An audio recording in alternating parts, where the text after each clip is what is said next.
here to discuss all things NRL and anything sports related. Please give a warm Aussie g'day to the footy fanatic and America's own Corey Jackson in Outside the Sheds. Greetings and salutations and welcome to Outside the Sheds. Shedheads, I still have a little bit of a cold sheen on my face right now. I can't say that I've really broken out in hives.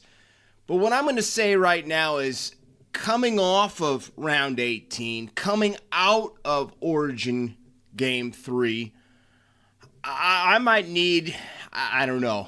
I'm not really into Vicodin or anything like that, but maybe a good 18-year-old malt scotch might be something that's on the equation. Because I got the jitters. I've got a little bit of the jitters for a lot of reasons.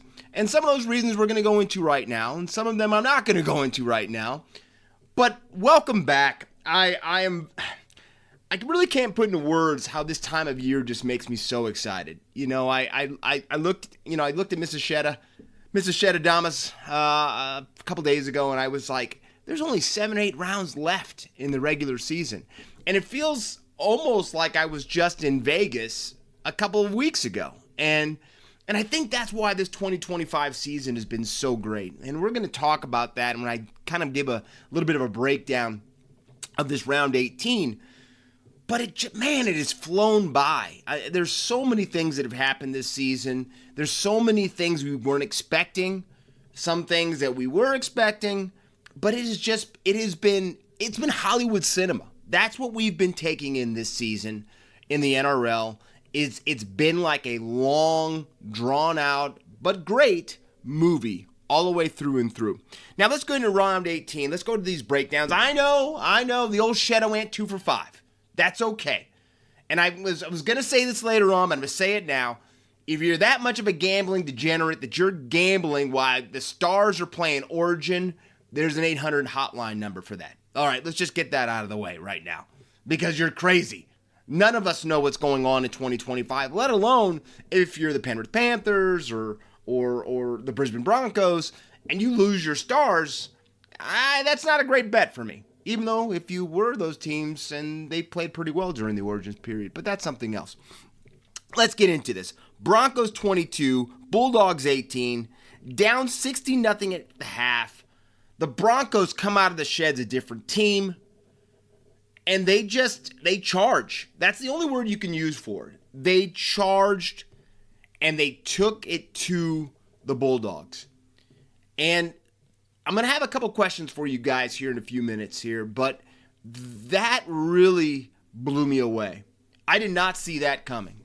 And again, this has been the year of the comeback. So I don't know why I should be surprised.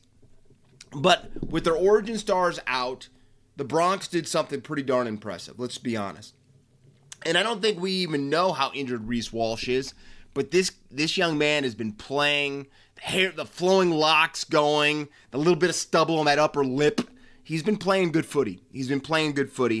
But that is, I don't see Madge too excited up in the box often.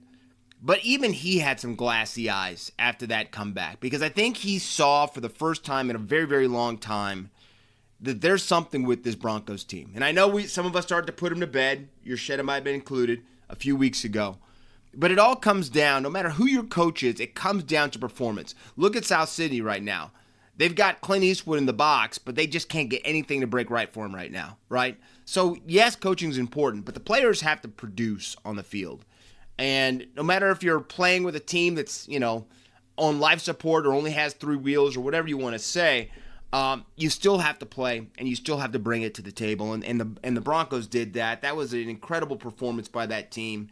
And again, adding to my questions later.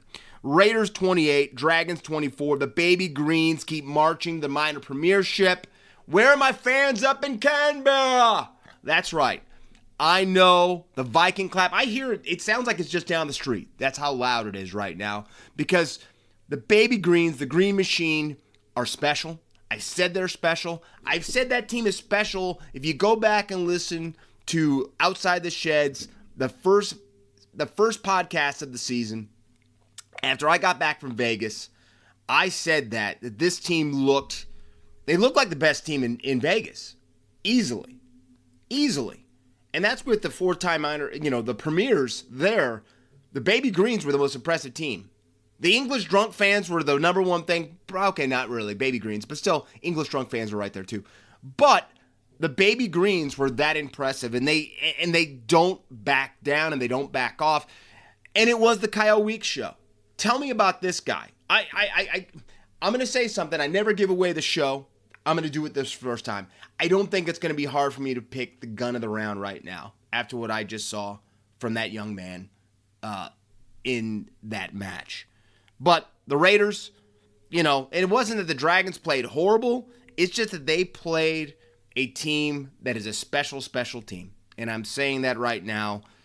Big things are getting ready to happen by the end of the season. Storm 26, Cowboys 20. Storm making it 5 in a row.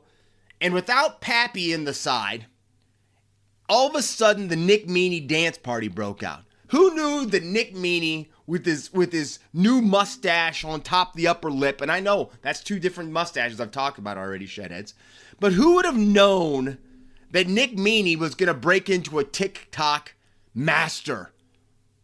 I didn't know the man had it in him, but he did. And he danced his way to 2 tries and living the dream. And tell me if that didn't bring a couple smiles to your faces, because that's the one thing about it. It kind of upsets me that Try July is when some of these guys kind of let the hair down a little bit, kind of let it, shake out that hucklebuck a little bit, get a little bit of movement going. If you didn't hear my voice, I was kind of moving around there. But Try July is awesome. And I don't know why we have to wait till July. So many of these guys watch, sports over here in the divided states. They see the celebrations, and every sport does it, right? Every sport does it. And I know these guys have great personalities. I've met a few of them, quite a few of them, really. They've got it in them. I'm saying they're professional athletes. Let's let it out a little bit more often. I'm going to tell you right now, nothing against you, NRL, but the NRLW is kicking your rear ends in celebrations. The ladies are bringing it. They're going to be the whole ones that the $5,000, about 90% is going to come from the ladies because they are throwing down with these celebrations. And congratulations, ladies. But Nick Meaney, man, that guy, he put a smile on my face, and I didn't know he had it in him, but he did. But so did the Storm, because they played a match where, I don't know. The Cowboys had a lot to play for there, but Melbourne, we're still talking bellyache. We're still talking a side that finds a way to win year in and year out. I don't know why that surprises anybody, let alone your Shedda picking the Cows. That's something else. I'm not getting into that. But great victory by the Storm. Tigers 30, Roosters 28. Tigers break that losing streak, and all 3 Fainu brothers score. I don't know. I don't have my statistician. He's out for the week. It could be she. Who knows? I'm not telling you guys everything on this show. But I don't have my statistician in, and I can't really tell you for sure if we've ever had 3 brothers score tries in a game. The same game. But no matter if they did or not, it's an impressive feat, and it was awesome to see. It really kind of hit me at the core watching these guys talk about Benji after the game, saying how much it meant for them to win for Benji. And I also want to talk about a guy that I think has been overshadowed there. I think we've been talking about, the Galvin story. We've been talking about Jerome Luai coming to the side. I want to see Adam Dewey in the halves for the rest of the season with Luai. I want to see what that combination's like. I know the Fainu brothers are there, and I know that maybe the future is that. But there's a different energy about the West Tigers team when Adam Dewey has been playing the halves. We all know it's his favorite position. He'll play it, but center's not his favorite position. It is the halves. And there is a strike about that team with him in it. There's an energy about them. And I think it would be really fun to watch him and Luai trying to guide this team around the track together. I think it's something hopefully we see before the end of the season. But it really brought the life to that Tigers team. And hey, the Chooks, even missing some players, made it tough for the Tigers at the end. They they were celebrating their team that won the 1975 Premiership Grand Final. And so there was a lot of emotion. I know those guys, the old boys, talked to the younger players about how important that is and what that wearing that Roosters jersey means to them and all of that. And they didn't do the jersey, the tricolors, wrong. They just didn't come over the top, but they almost did in the end. So great victory for the Tigers. Roosters, you still had a great showing, and it's going to be interesting to see how you guys go this week. And finally, the Hectic Cheese returns, but he doesn't return, and it doesn't end well because the Seagulls 30, Rabbitohs 12, Fortress Brookie, the Seagulls turn out. Daly Cherry Evans is using the end post as a crutch. That's $5,000, Daly. I'll take it. But Manly's in the top 8, folks. Let's not forget this. Everyone's gone to sleep. Everyone's talking that, put him to bed. Turbo's not playing at the fullback position. Manly's a sinking ship. Manly's in the top 8 right now. And let's not ever say that Manly does not have the strike and the players that can do some damage if they get hot. Now, will they? I can't tell you that, shedheads. But I can tell you they're in the 8 and they could cause some problems. And if they get that confidence, they get on a little bit of the roll, and that's why I'm so geeked right now with this time of the year, because we really don't know. You feel teams are coming right now. The Broncos are coming. The Panthers are coming. Manly might be on a streak. You got the Chooks right outside, and you think that maybe they could get on a run with Sammy Walker back coming. So there's so much out there, but enough talking about how great it went for the Seagulls. Let's talk about the sad case that is the Hectic Cheese. This poor guy, his first match back from his ACL, and he makes it all the way to the last 10 minutes of the match, and he re-injures that same knee, but thank God it was not the ACL, it's an MCL injury. But now the Hectic Cheese is out another 4 to 6 weeks. Put him on the sidelines. Put him on the sidelines, Rabbitohs. You do not need to be playing the Cheese the rest of the season. It's sad to say that because you got to get match fit, but taking the chance that knee is still not 100%, just beat his you-know-what in an off-season training program and do not take the chance that he could injure himself again. I don't want to see it. But it was, when I saw him hobbling off the field and I saw him favoring that leg that he just came back from that was injured, that was a punch to the gut. It really, really was. But great victory for Manly. And you know what? I think all of us predicted it earlier in the season that we thought that South Sydney was not going to have the greatest of seasons. They lost so many guys.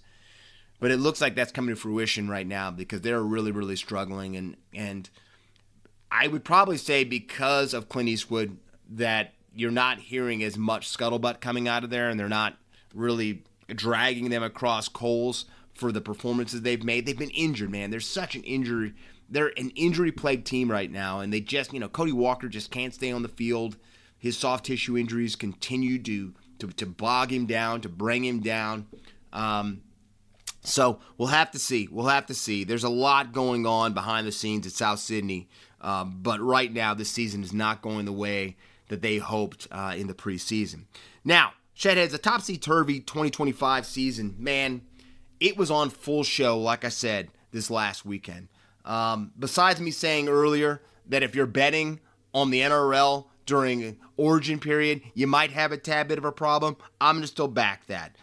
But I'm going to say something. From the Tigers' inspirational performance that they had, the Brunnies crashing down, I think that's how many in a row that's been? That's like I think 7 or 8. I don't know. Don't quote me on that. But what this showed me from round 18 is we've got 3 major questions we've got to ask ourselves. And we're going to break this down right now. Number 1, and I think all of us know this one right now. Did Gus's coup and grab of Lachlan Galvin put the entire Bulldog season in jeopardy of becoming a failure? And I know this is Hey, Cameron Ciraldo, I'll leave my number at the end of the podcast if you want to call and yell at me for saying this, because us media people how did he say that? We're on a reality TV show. Well, I'm going to tell you right now, Mrs. Shedadamus doesn't think I'm a reality TV show. Sometimes she thinks, we won't say what she thinks of your Shedadamus, because this is my show.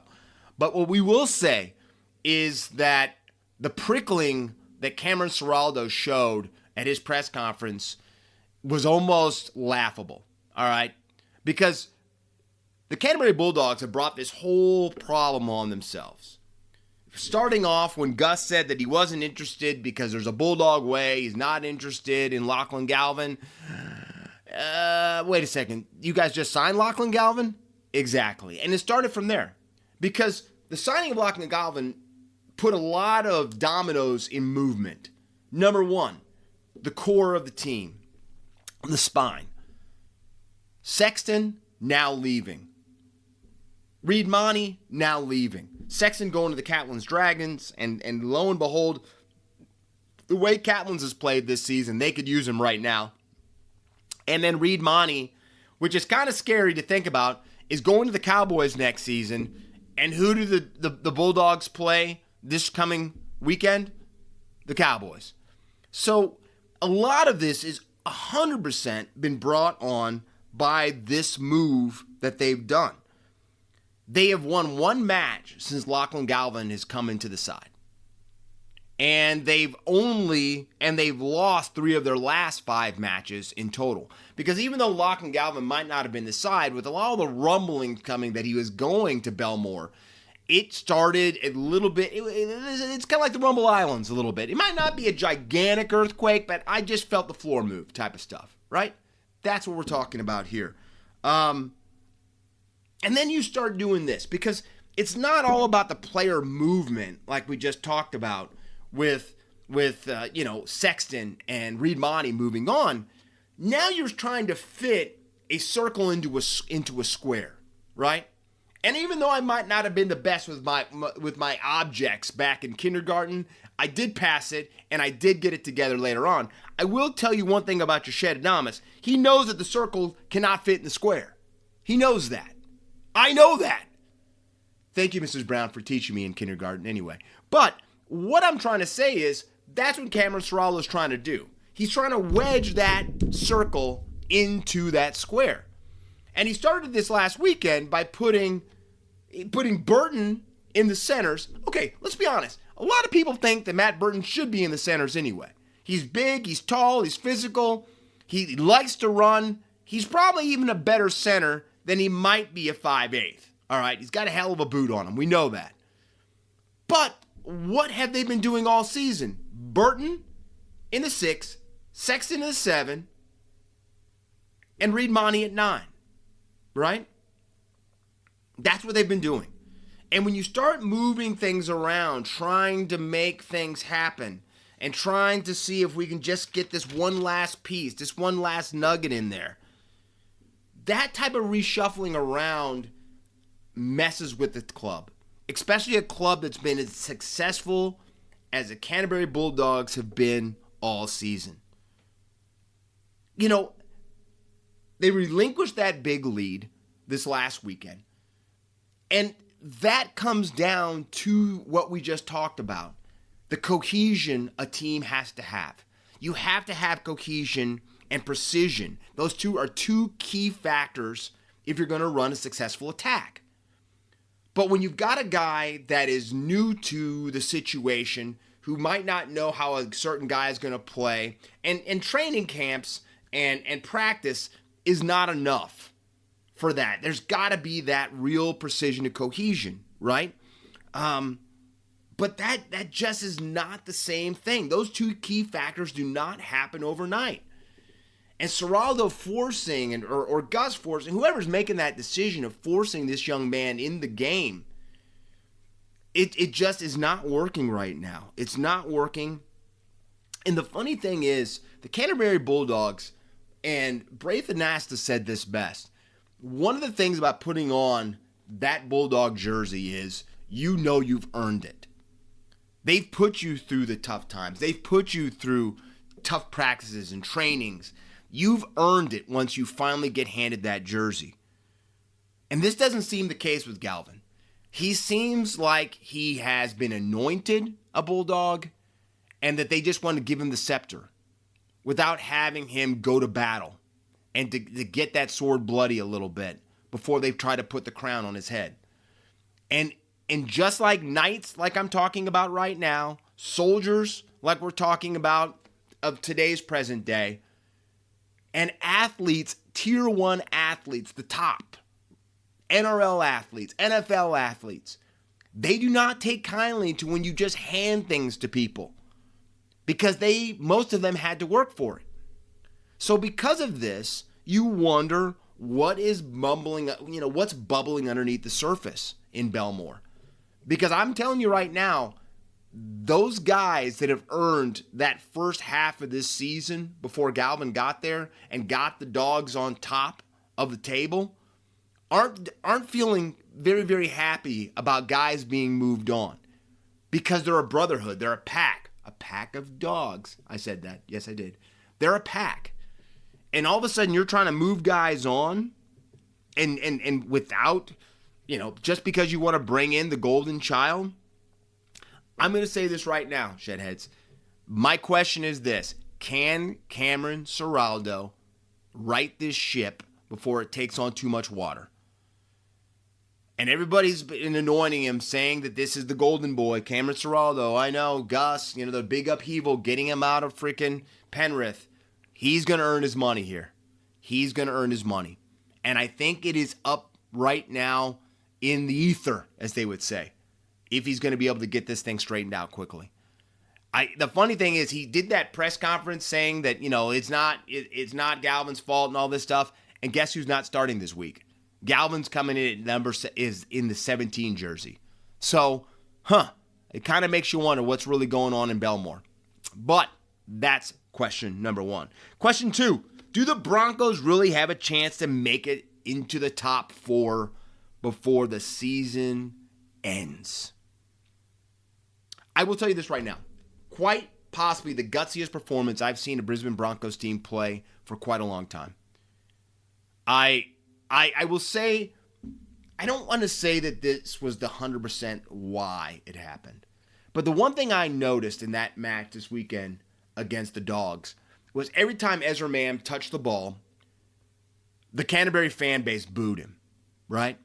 They booed him. They incessantly booed him. Like he was public enemy number 1. Satan's on the field. Boo him. Boo him.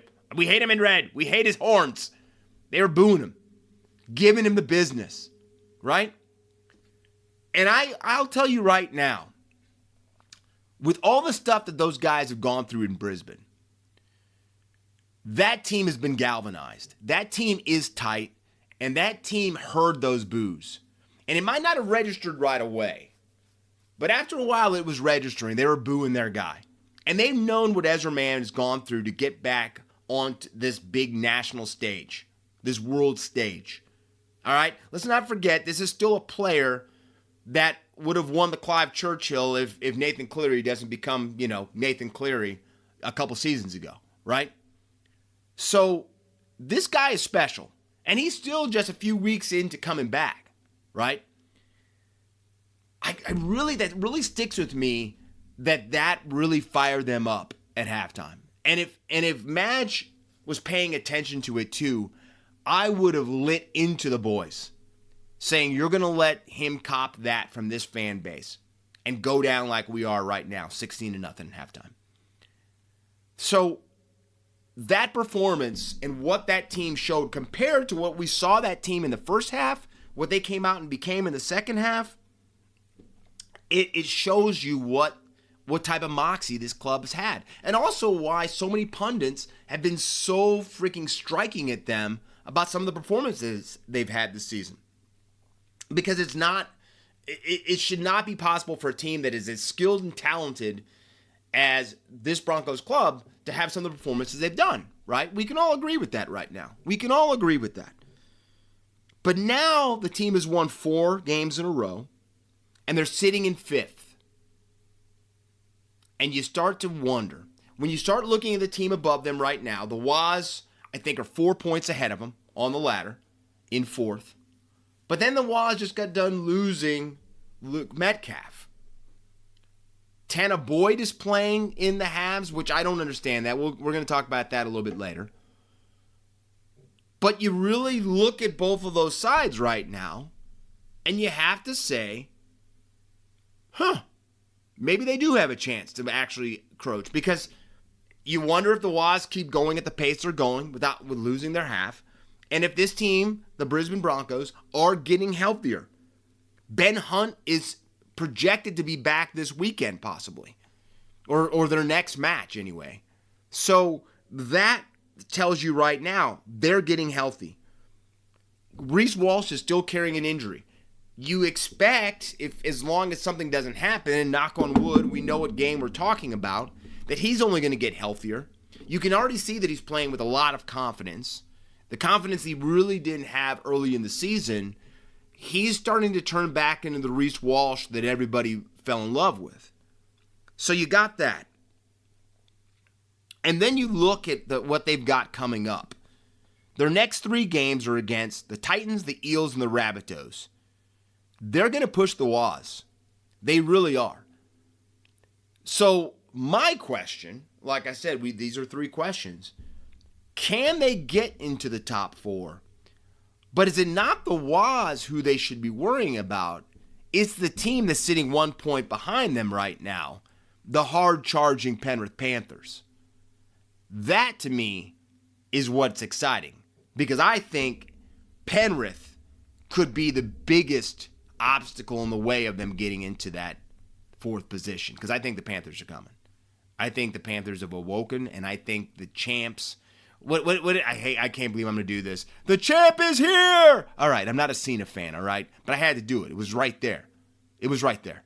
And the champ is here right now. The Penrith Panthers are marching and moving. And they've got a pretty favorable schedule coming up for them too. So, going to be some exciting stuff. But that is question number 2. Question number 3. Can the Baby Greens win the whole damn thing? I think you've heard my love for the Canberra Raiders right now. They're to me the most exciting team in the competition. They're the team that you know are going to give it 100% week in, week out. They've proven time and time again that it doesn't matter if they're playing during the day, if they're playing at night, if they're playing in the rain, if they're playing in Vegas. It doesn't matter. They will adapt their game and they will come to the table. And what's so beautiful about this team is they're so young. Like right now, this team, we really don't know what they're going to be in a year or two. Because they're probably only going to be better. And I just, if you're a Raiders fan, and I met a lot of you in Vegas. That's a little sign out to one of the Raiders fans I met in Vegas. Great guy, by the way, too. But what I'm saying is, a loyal fan base that they have. And it is setting up for something special. But we got to see something with a guy that I just mentioned, Kyle Weeks. And the performance that he did this last weekend. And like I said, I've already given away, he's my gun of the round. But to me, that guy's performance that he did was just a microcosm of the season that the Raiders have had. They're a team that's fast. They're always on attack. It's a brand of football that if you're a fan of the game and of attacking football and you don't want to see us at 4-2 score, this is a team that you want to love because they're gonna score tries and they're gonna be trying to put it all on the board and they're trying to go. And the funny thing is, since their heartbreaking loss to the Dogs in round 10, don't forget a match that they did lead 20-0 at halftime. It was almost like Ricky, and maybe it's youth. Maybe it's the youth. But somehow Ricky is so dialed into him. Sticky has got these guys. You can't change what just happened. But we can change next week. Right? That's where we can make the difference. Is we can go out and show that last week was a mirage. That second half was a mirage. But we'll control the rest of it. And since that, they've won 7 on a trot. 7 on the trot they've won since then. They're going to be favored in the next 4 matches against the Eels, Knights, Dragons, and Sea Eagles. And the beautiful thing about it is those 4 matches culminate into round 25 and a clash against the Panthers and Mudgee.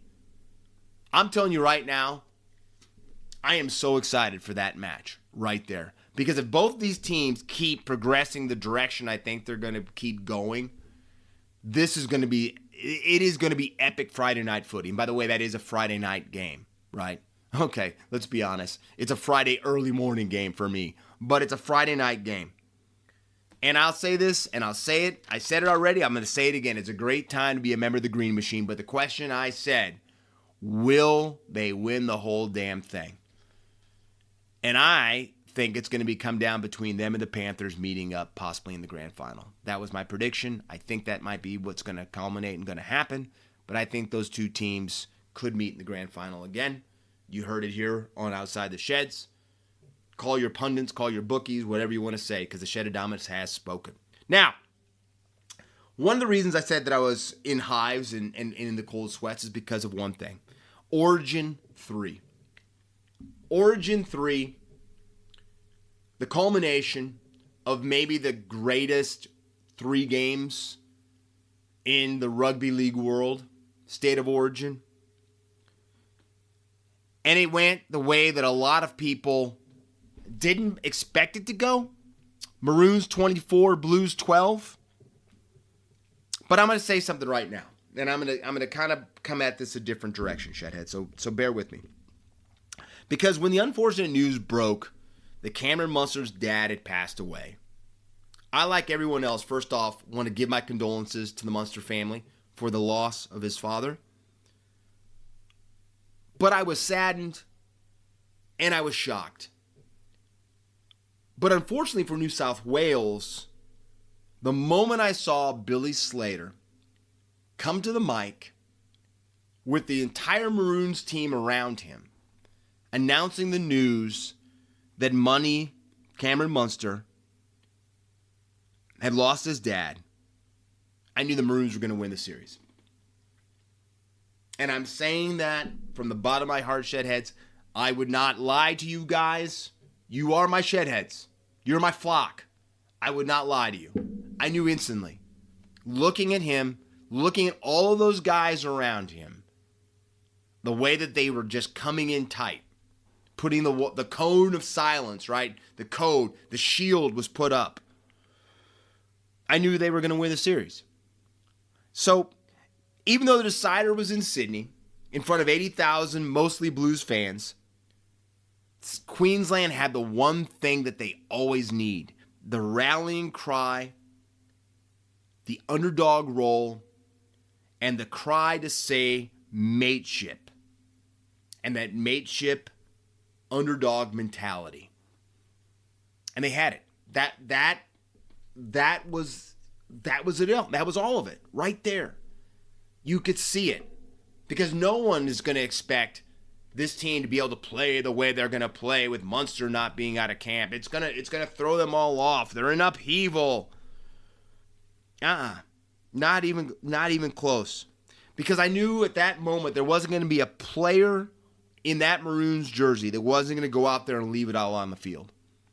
They were going to do it for their state. They were going to do it for Cam. They were going to do it for the Munster family.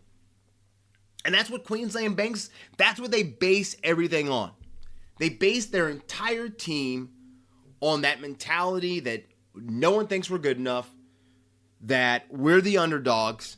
It cracks me up to this day. Anytime on NRL 360, when they start talking State of Origin, Gordy tries to put in there and say something like, we're the underdogs. And it makes me laugh. Because with the record that team has had in the last 15, 20 years, and the amount of series they've won, it's fascinating that anyone would ever say that they're the underdog. But they know that they have to keep that mentality upstairs because it makes them against the world. It makes that pack mentality. It makes them feel like, that they will do anything to get that win over the top. And, that's just what they do. And they've always done it. And, the funny thing is, I knew since taking the captaincy from DCE that there was no way that Cameron Munster was not going to be there for his team. You saw in Game 2 how much it meant to him, and listening to a lot of the Maroons players of the past, JT and Billy and Cameron Smith and all the guys, all the guys that made up the, Cooper Cronk, all of them.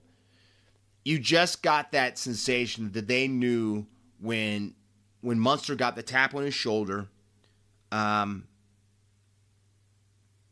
he was going to step up, that he was going to put all of the stuff that may have happened before in the past and him just being a larrikin and just a wild card and all that stuff, and that he was going to carry that weight, and that it was the greatest honor that had ever been bestowed on him.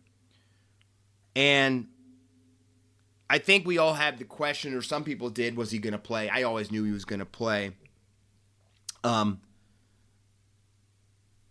think people wondered, and I'm trying to put this in the right words, I think people wondered, was he going to be mentally there for the game, right?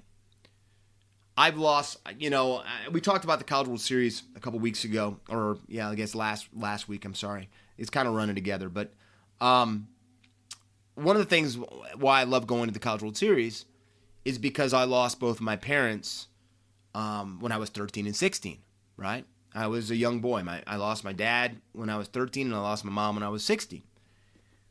And so I've known about the loss of a parent for a very, very long time, Shedheads. It's, being serious. I know we try to laugh on this show as much as we possibly can because there's a lot of things out there in this world that we can't laugh about.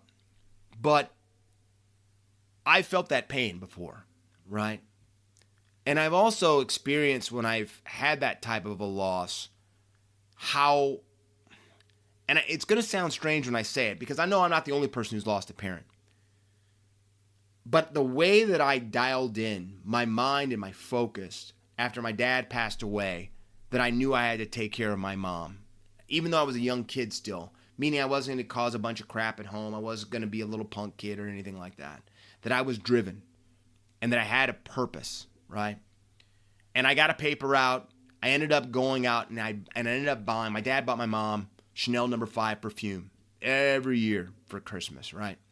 And I'm a 13-year-old kid. I get a paper out. I earn all this money, and I am driven, right? There's nothing that's going to get in my way. That laser focus, that tunnel vision. I did 160 newspapers every Wednesday, right? Boom, boom, boom, boom, boom. My dad passed away in September. I had a few months to earn all this money for this, right? And there was nothing that was going to stop me, right? It wasn't that I forgot about my father. It was that there was a task at hand, being the man of the house and making this happen. And when I earned all that money and I wrapped my horrible wrapping job of a gift and put that Chanel No. 5 underneath the Christmas tree, and my mom opened it up, it made everything that I felt, everything that I went through, all of it worth it to see my mom's face and to see my mom cry, right? That right there, Shedheads, was just a little side note about me and why I understood the look. And the reason I said the word look is because I've seen that look before. And I've seen that look before in my eyes. And when I saw Cameron Munster walking out of that tunnel, the look on his eyes were not the look of pain. The look in his eyes was not the look of, I don't know if I can do this. The look in his eyes was, there's nothing that will keep me from doing this. And it hit. It hit me. It hit me hard. I just kind of nodded. I was like, oh, hell yeah. We're about ready to see something. And I also knew what that guy means to that team. And if he was looking that way, and he was getting ready to leave it on this field that way, oh, they were going to come. And they were going to bring it. And they were going to bring it till the last man stood if they had to. And when you play a team right there that feels that the world is against them, but that all of us on this field can make a difference if we pull our weight. They didn't make a mistake, Shedheads, until halfway through the second half. All right? You can't, when you finish your sets, time and time again, it puts the pressure on the other team. And that was the first thing also that showed you how locked in they were. They did not make any tiny little niggles, any type of tiny mistakes. And it wasn't like they were playing conservative. They were still throwing the ball around the field. But with that 1,000-yard stare in his eyes and that feeling and that sensation that you knew they were all going to give everything they had for 80 minutes, nothing should have surprised you at that moment going forward. And it didn't. Like, I said it again, you just heard me tell my story about my loss and my focus that happened in me, and I was 13. I wasn't even a grown man that was a father like this man is. I knew what money was going to do. And I will say this to this day. I was so proud of him. I was very, very proud of him. And I was very, very proud of Queensland because I knew they wouldn't let anything happen to that guy. And no matter if you're a blue, no matter if you're a maroon, that's why sports is something that we really, really love, is the ability for grown men to pick each other up, and grown women, because the NRLW, there's a lot of great professional female sports leagues and great female athletes. I'm not saying that. I'm talking from my perspective, though. And it's to see that brotherhood and that bond pick up a team. It's powerful stuff. It's powerful stuff. And the crazy part also for me was, for a game that had so much riding on the outcome, that only one team ever showed up. Heck, Shedheads, the Blues did not score a try until 56 minutes into the game. And the Maroons were already up 20-0 at that point. The 24-12 score does not do justice to how bad the Maroons took it to the Blues. It doesn't even do it any type of justice, because it makes it seem like they were only down 2 tries. It was close. It wasn't. All of you watched the match. I know you did, Shedheads, because you're listening to me talk about it. That was a performance. And the game was never in the balance. Queensland marched into their pit of hell, I guess you could say, downtown Sydney, and they put on a display, a performance for the ages to an extent, if you want to say that. And even though it was good to see Big Papa back on the Origin stage, and the totally impressive to be, to watch Valentine Holmes buckle, and let me say that again, buckle Angus Crichton with that bone-jarring tackle that he did. And how much weight does Val give up to a guy like the size of Angus Crichton? And to hit him like that, again, another sign that one team was there. And they would put their body on the line. They were they were doing everything they could. And the crazy part about that was Valentine Holmes didn't see the size of Angus Crichton. He just saw something he needed to hit. And that's why it went the way that it did. But all of those players that we said, Reuben Cotter had a great game. Tommy Dearden was the elixir for the Maroons. And the crazy part is, from the moment that Billy Slater gave the nod to Dearden over DCE, the Maroons' fate was destined. It was destined. Because Tommy Dearden, don't forget, the half that the Brisbane Broncos did not want to keep, they gave up on him. The guy that's 5'9", probably, they try to say that he's 5'10", but he's 5'9". Allegedly isn't the fastest half in the competition, even though we've watched him run guys down. He checks all of the boxes of a Queenslander because he is the consummate underdog. He looks like he's 12 years old, even though he's got, here it is, third. You can do it on 3 mustache sayings per show, and this is the third one, the Dearden mustache. You can't even see that he's got a mustache till the camera's up close on him. But he is that guy. He's that guy. And every time Queensland is called upon him, Billy Slater especially, he's produced. He's played. He's left it all out there. The guy is a Queenslander through and through. He's exactly what the prototype of what they want their guy to look like. Not the biggest guy. Hey, he's an underdog.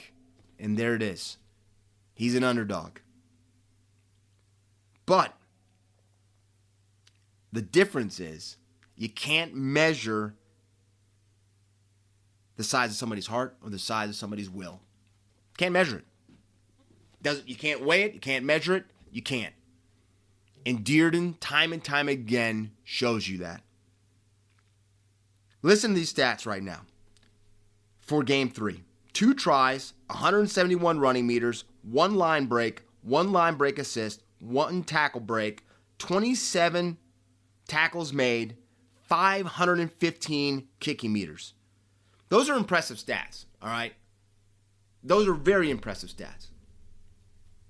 But to me, the essence of Dearden and what Dearden meant in that game is the hit he put on Brian Ta'o. Brian Ta'o, a guy that sometimes it takes 3 or 4 guys to take down. Brian Ta'o is running free down the sideline. And Tommy Dearden just didn't push him out. He buckled him. He hit Brian Ta'o like I might not have ever seen Brian Ta'o be hit. Especially by a guy that's the size. I can't, like I said, let's not measure or weigh him right now. But the size of Tommy Dearden. That was it. That moment is going to go down in Origin history. They're going to show that tackle on Brian Ta'o that Tommy Dearden made. And they should. Because, again, it's a microcosm of what the 2025 Maroons team was.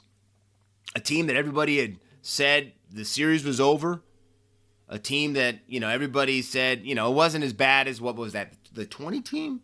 When they say the worst Maroons team in the history of the game that won it all.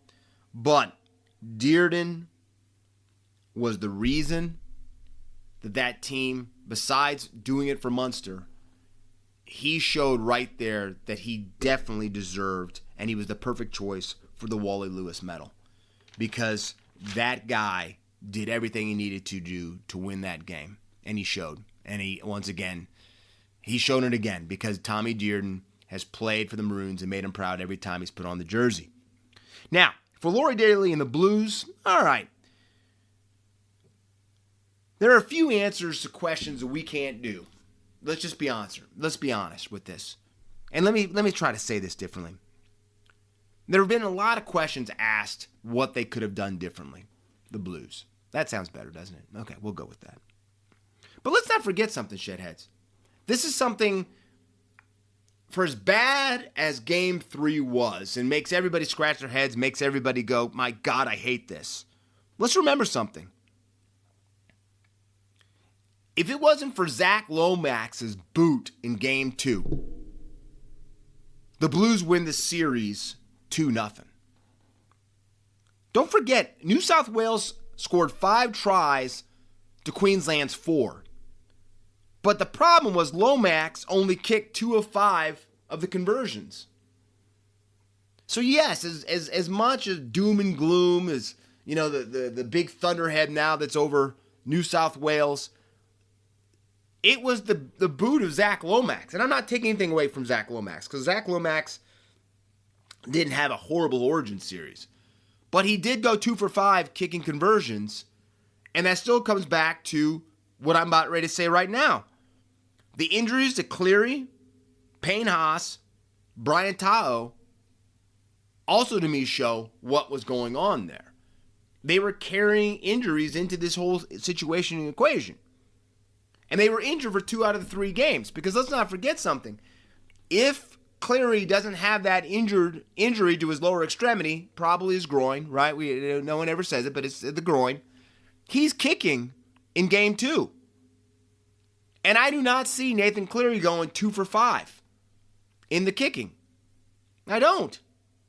So you can say oh, you can't use excuse for injuries because every team's injured. You're right. You're 100% right. But let's not forget that Clary would have been done doing the kicking if he was not injured. And that's not even talking about Mitchell Moses. Mitch didn't play games 2 and 3. And a lot of people think that things would have been different if Mitchell Moses plays in games 2 or 3. Nothing against Jerome Luai. Because Luai, had moments in game 2. He had some really good moments in the halves. Game 3, maybe not as much. But he still played well enough in game 2. They should have won it. The problem is, all of this being said, there's no excuse for them not showing any type of heart. There's no excuse for them showing that they just weren't up for playing that game yesterday. And that's the thing that to me sticks with me the most. How can you be so flat in a game that means so much? I don't have an answer for that, Shedheads. I don't have an answer for that whatsoever. And to be that flat in front of 80,000 of your own people. And I want to say something right now. This is probably going to go down as a Guinness Book of World Record if we can actually get this thing done. So some of my best Shedheads right now, Willow, Special K, Kate, do me some figures right now. Can you tell me what a decibel reading should be for a fan base of 80,000 people in a stadium? And Special K, you can't say anything about the Yankee Stadium, all right? Don't even try that with me because that's not 80,000 people. So don't try that with me. But what I'm saying is what we experienced in Game 3 and why I'm asking you for these numbers is that might have been the quietest 80,000 people I've heard in sports history. And I'm going to stand by that. Because one of the reasons why home field advantage is so important is because the fervor of the home crowd. And there was I can't say you could hear a pin drop because there's Queenslanders in the building and they're not going to ever be quiet if Queensland's doing well. But what I'm saying is the Maroons had nothing to worry about because the crowd that was all around them that had them surrounded, they never let them get in the game. It was the quietest 80,000 people I've ever heard in my time in sports, which is saying something right there, all right? I've followed some pretty bad teams, okay? I love you, Devils, but yeah. It's that to me was something I still cannot believe was how quiet that crowd was.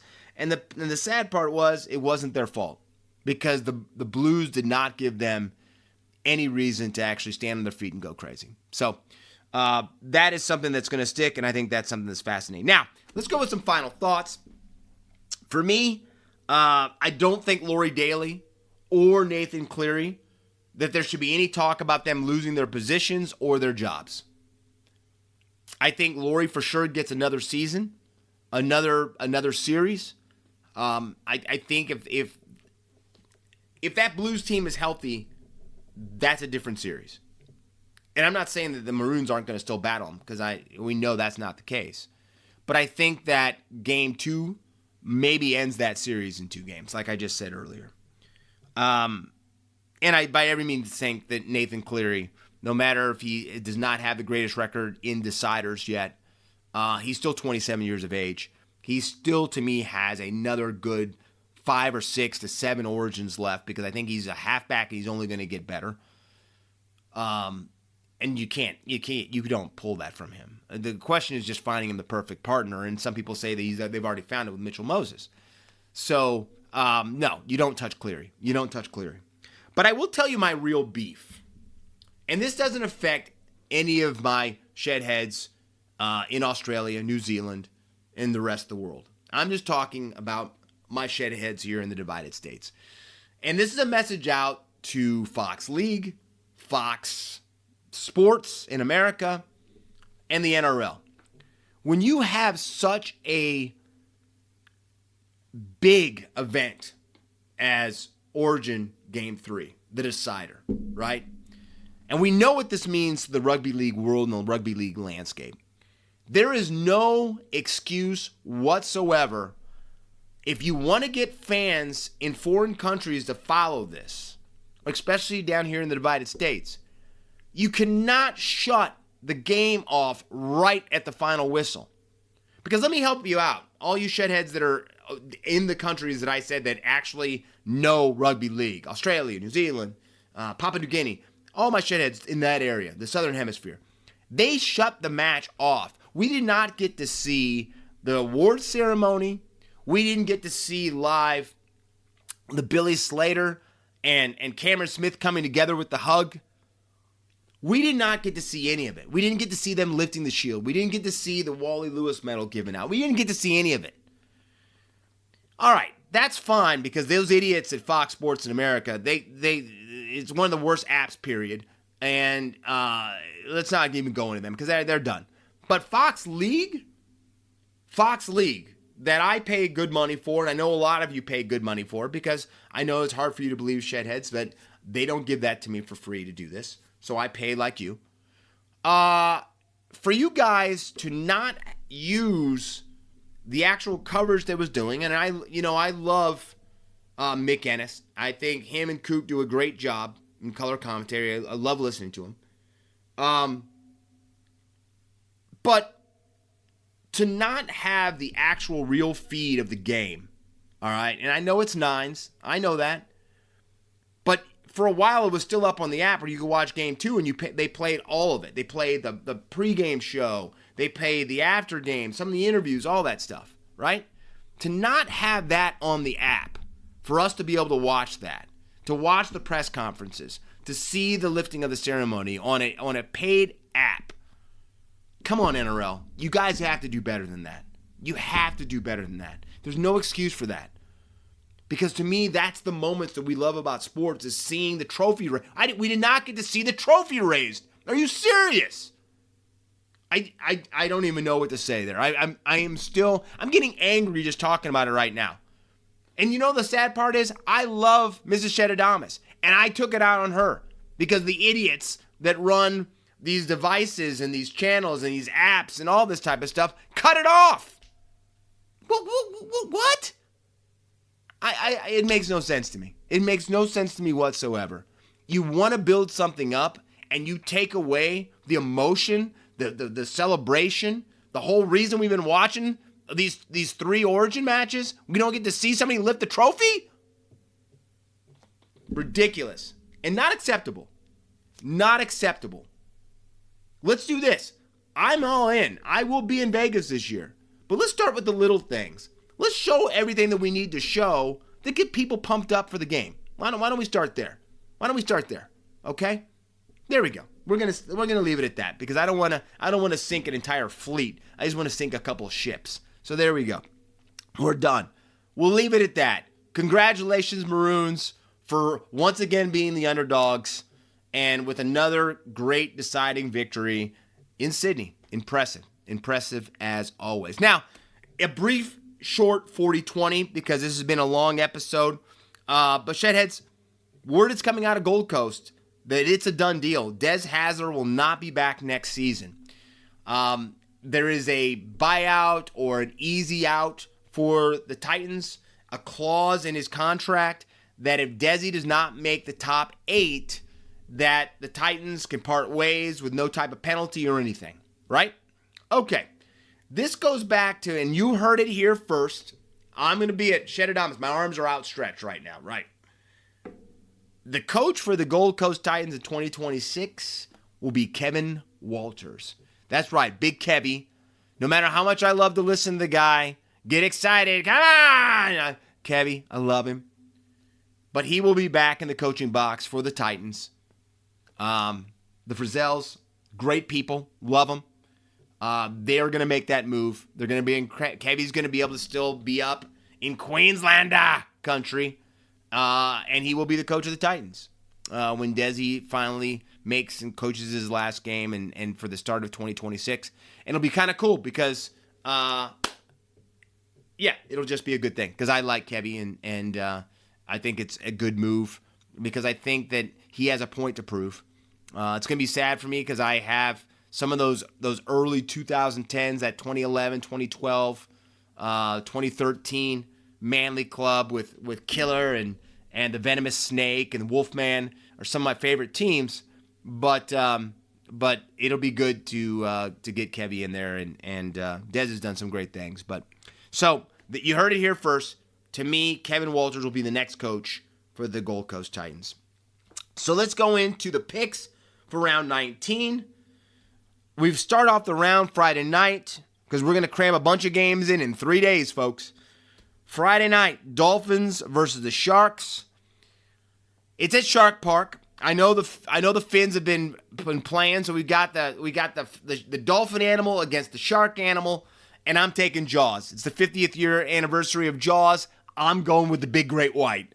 I got the Sharks beating the Dolphins. I do think that Nikorima's out and Bostock being out, I think that's going to start really weighing heavy, and I've got the Sharks beating the Dolphins. Saturday, kicking it off with the Storm versus the Knights. I'm sorry. It's a depleted Knights club. And even if Munster doesn't play, I don't think any of us fully know what's going to happen there. I got the Storm winning that game. It's an afternoon game. As long as it doesn't rain up in the Hunter, it's going to be a fast game, and that speaks to the Melbourne Storm. So I've got the Storm. Roosters versus the Dragons. The Sam Walker return. It's going to be him and Savala in the halves. I've got the Roosters over the Dragons. I think the Chooks have a lot to play for. I think a lot of those Origin boys are going to come back and really be major contributors for the last part of this season with what they took away from the Origin platform. I think they're going to be special, and I think they're going to do something really, really big. So I've got the Roosters over the Dragons. And then finally, to close out Saturday, Bulldogs versus the Cowboys up in Townsville. And I don't think Serralo's going to straighten this ship out yet. So I'm going to take the Cows. I know that they've got to get a victory. It's time. They're up against it. If they're really going to make a run and try to get in the 8, they've got to start putting some wins together. So I got the Cows over the Bulldogs. Sunday, Tigers versus the Waz. And I still can't believe that Tanner Boyd is going to get the start over Temery Martin. I don't know what's going on there, or why that would be the case, because I would definitely have Temery Martin in my halves. But for that reason, I'm taking the Tigers with the upset over the Waz. I think that Metcalf is going to be a problem, the loss of Luke Metcalf, especially until they get their spine 100% correct. Panthers versus the Eels. I'm going with the Panthers. Like I said, I think they're on a mission. I think they're going to start rolling, and I think it's going to continue with a victory in the Western Derby. And then Broncos versus the Titans. We already know about the breaking news. The Desi's on the outs there. But I think the Broncos are flowing right now. I think they're winning. And like I said, they were my number 2 question. So I think the Broncs keep winning. So we've got the Sharks, the Storm, the Chooks, the Cows, the Tigers, the Panthers, and the Broncos are our picks for round 19. And finally, our gun of the round. I already gave it away to you earlier, Shedheads. We've got Kyle Weeks. These numbers are insane. 3 tries, 346 running meters, 2 line breaks, 4 line break assists, 1 try assist, 9 tackle breaks, 2 tackles made, and 17 kicking meters. That right there is rock star stuff. That is, again, a microcosm of how great the Raiders are running right now. The Green Machine, my baby Greens. Congrats to Kyle Weeks for getting... I think that's the first time that Kyle Weeks has been my gun of the round. So congratulations. Be expecting that care package in the mail in about 6 weeks. But anyway, Shedheads, been a really good episode. I'm so excited for this time of the year. There's so much that happens after the Origin period where we get to see these teams actually shake it out and really show who they are. We put another Origin series to bed, so a lot of emotions, usually always on the episode after State of Origin. But like I always tell you guys, look after each other out there in this crazy world. Crazier some places than others, we know. But like I said, look after each other. Don't get caught. The other thing I always say. But until next week, this is Outside the Sheds. I'm your Shedadamus. Let's bring the energy. Let's go. Round 19, Shedheads. Round 19. But until next week, see ya. And that was another fantastic episode of Outside the Sheds with Corey Jackson, talking all things NRL and all things sports. So please remember to smash the subscribe button and share this with your family and friends and show them what Australian sport is all about.